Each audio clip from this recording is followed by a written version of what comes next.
So I said, well, you know, we have 2 years. What do you want to work on?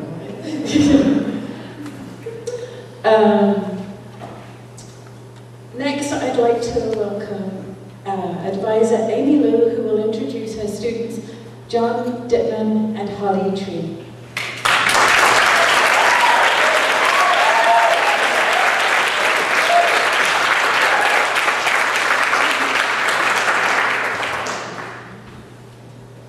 John Dittman's Still Life and Other Stories is an inventive, entertaining, and smart collection of tales about boys and men adrift in a world without a moral compass.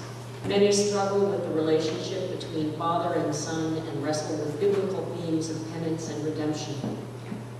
In this old dark machine, young John is persuaded by his rebellious brother to witness the murder of a Christ-like figure whose death will literally unleash the hounds of hell.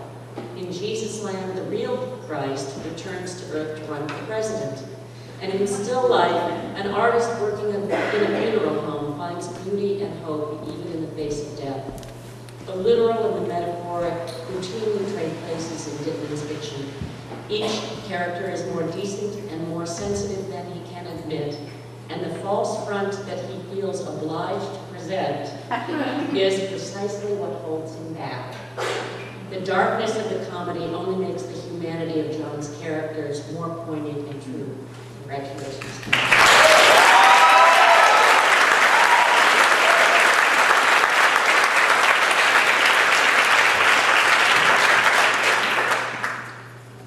Put mic to mouth. Good enough. Yeah, so I'll try to be brief. I've edited this during some of the other speeches because most of it was swear words. So again, going along with Amy's theme, my kind of speech is going to be focused on the serious and the funny, and kind of with that, the 2 songs I had in my head today was just The Doors, This Is the End, My Only Friend, and Arctic Monkeys, Jackie Big Tits. So those 2 songs have been quarreling with each other today. I've got a lot written down, but I don't know what to do with it. So the point I'm trying to make is, the point that echoes what Amy was talking about was the characters, and that was really the essence I wanted to talk about was the front, kind of what you quoted in one of my letters was the fuck-up-ness of the characters as a mask or kind of a screen for the seriousness or what these characters were really about. And to me, that kind of echoed me as a person. It wasn't just my writing, but you know, a lot of people probably know me as the jokester or the guy who hangs out the window, supposedly urinating, even though that was a joke. At least I don't think I did it.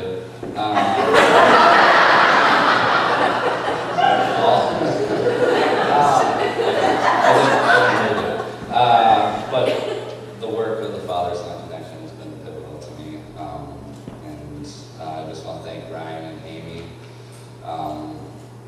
Without you guys, I wouldn't be able to see kind of the true essence of what I can do as a writer, and I'd probably still be hiding behind that mask. So thank you. Thank you to my friends at Grad, and too many people to name. Even though my family can't be here, especially my son is kind of what I draw from. So maybe next time I graduate, they can be here.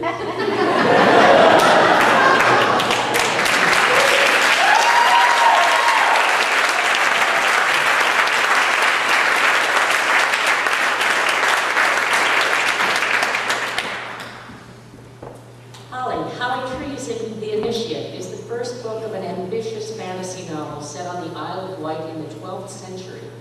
Exhaustive research lends authenticity to this compelling coming-of-age story about a young girl who finds herself at the center of an occult religion with roots stretching back to pagan England. Jocelyn is a resilient and affecting protagonist, unwanted by her father and raised in a web of lies including the lie that her twin brother William is her cousin. Intrigue rules the Bitsley Manor, where these children grow up with secret powers that they're just beginning to discover as the book opens. Why they have these powers and how they're meant to employ them are the central questions of the novel. That said, in Jocelyn, Holly has created a heroine that we can all identify with and root for. Her confusion, her desire, and her power are the true qualities of youth, regardless of place or time. Watch out, Harry Potter, and congratulations.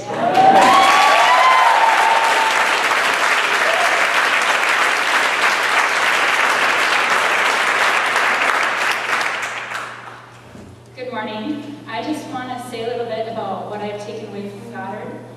I have learned so much at Goddard about writing, about life, and about myself. I'm not going to cry. I love how Goddard has pushed me to not only work hard and write hard, but to make writing an intricate part of my life. I'm grateful for that lesson and the way it has sustained me over the past 2 years.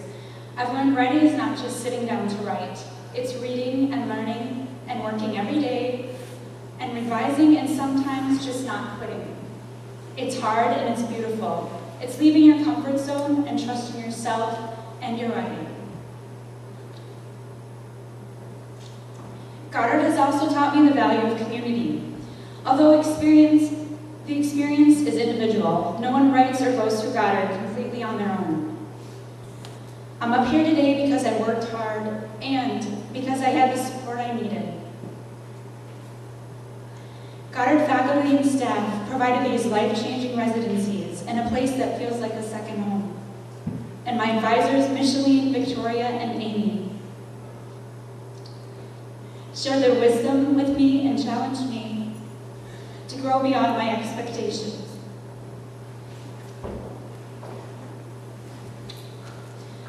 Through Goddard, I met this fantastic set of peers, friends that have become family, people who understand the desire and need to write, and to whom I'll be connected to for the rest of my life because of that understanding and because of Goddard. This is the part that I need to get.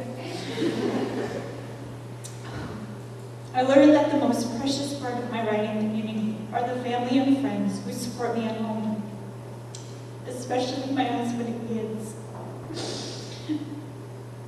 John, Hannah, and Jason have given so much to my writing and my time at Goddard, and their love, patience, and encouragement are invaluable to me. I have grown so much during my time here and gained more than I ever dreamed I would. I think that's the most brilliant part about the Goddard experience, that it's not just an academic education, it's an education of the heart, mind, and soul. God has blessed me through Goddard and all that came with being part of this program and community. I'm grateful I followed my dream and came